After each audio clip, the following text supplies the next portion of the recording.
పహల్గామ్ ఉగ్రదాడికి ప్రతీకారంగా భారత త్రివిధ దళాల సారథ్యంలో చేపట్టిన ఆపరేషన్ సింధూర్ కు మద్దతుగా మహేశ్వరం నియోజకవర్గం బడంగ్పేట్ మున్సిపల్ కార్పొరేషన్ లో బడంగ్పేట్ అంబేద్కర్ విగ్రహం నుండి బాలాపూర్ చౌరస్తా వరకు భారీ ర్యాలీ చేపట్టారు. సైనిక సంఘీభావ ర్యాలీలో మాజీ మంత్రి మహేశ్వరం నియోజకవర్గ శాసన సభ్యురాలు సబితా ఇందారెడ్డి పాల్గొన్నారు. ఈ సందర్భంగా సబితా ఇందారెడ్డి మాట్లాడుతూ ఆపరేషన్ సింధూర్ పేరుతో భారత ప్రభుత్వం నిర్వహించిన సైనిక వైమానిక దాడులను స్వాగతిస్తున్నామని అన్నారు. ఈ దుశ్చర్యను ఖండిస్తూ colonel Sofiya Qureshi, wing commander Vyomika Singh అనే మహిళల నాయకత్వంలో పాకిస్తాన్ పై దాడి చేయడం ప్రాధాన్యతను సంతరించుకుందని హర్షం వ్యక్తం చేశారు. ఆపరేషన్ సింధూర్ లో భాగంగా పాకిస్తాన్ పై జరిపిన దాడుల్లో దేశ రక్షణకై అమరుడైన జవాన్ మురళీ నాయక్ ఆత్మకు శాంతి చేకూరాలని కోరారు. ఇక ముందు పాకిస్తాన్ తో దీర్ఘకాలిక యుద్ధం జరిగినా కూడా దేశంలోని ప్రజలంతా కులమత ప్రాంతాలకు అతీతంగా సైనికులకు అండగా ఉండాలని సబితా ఇందారెడ్డి కోరారు. సైనిక సంఘీభావ ర్యాలీకి మహేశ్వరం నియోజకవర్గం నలుమూలల నుంచి వేలాదిగా తరలివచ్చి ఉగ్రవాదులకు వ్యతిరేకంగా నినాదాలు చేశారు.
సంఘీభావంగా ఈరోజు ఒక ర్యాలీ నిర్వహించడం జరిగింది.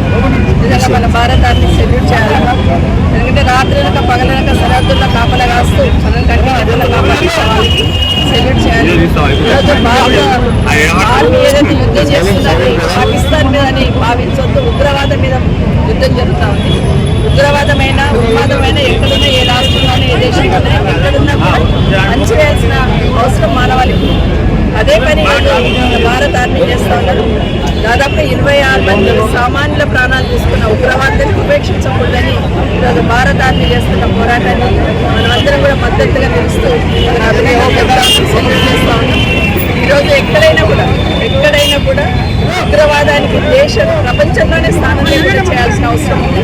కాబట్టి ఈరోజు వాళ్ళకి సెల్యూట్ చేస్తూ భారత ఆర్మీకి అందరికీ ప్రాణాలు కోల్పోయిన అమరులకి వాళ్ళకి నివాళులు అర్పిస్తూ మరొకసారి యావత్ భారతదేశం అంతా కూడా ప్రతి కులము మతము భేదం లేకుండా అందరం కూడా ఈరోజు భారత్ ఆర్మీ, భారత సైన్యం వెనకాలనే ఉంది.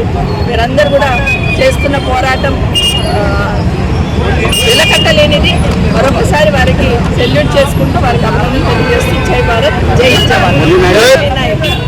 అబ్బాయి నిజంగా స్ఫూర్తిదాయకం. 25 సంవత్సరాలు కూడా ఉండని అబ్బాయి ఇంటే దేశం కోసం ఉండాలి, చస్తే దేశం కోసమే చావాలనేది ఆర్మీలో జాయిన్ అయ్యి ఈరోజు మన కోసం, మన భారతదేశ ప్రజల కోసం ఈరోజు ఏదైతే అమరుడయ్యాడో మురళీ నాయక్కి శ్రద్ధాంజలి ఘటిస్తుంది. ఆయన స్ఫూర్తిగా తీసుకొని ప్రతి ఒక్కరం కూడా భారత ఆర్మీ ఎంత ఉంటే వాళ్ళకు సంఘీభావాన్ని తెలియజేస్తున్న పోరాటానికి మద్దతుగా నిలవాల్సిన అవసరం ఉంది.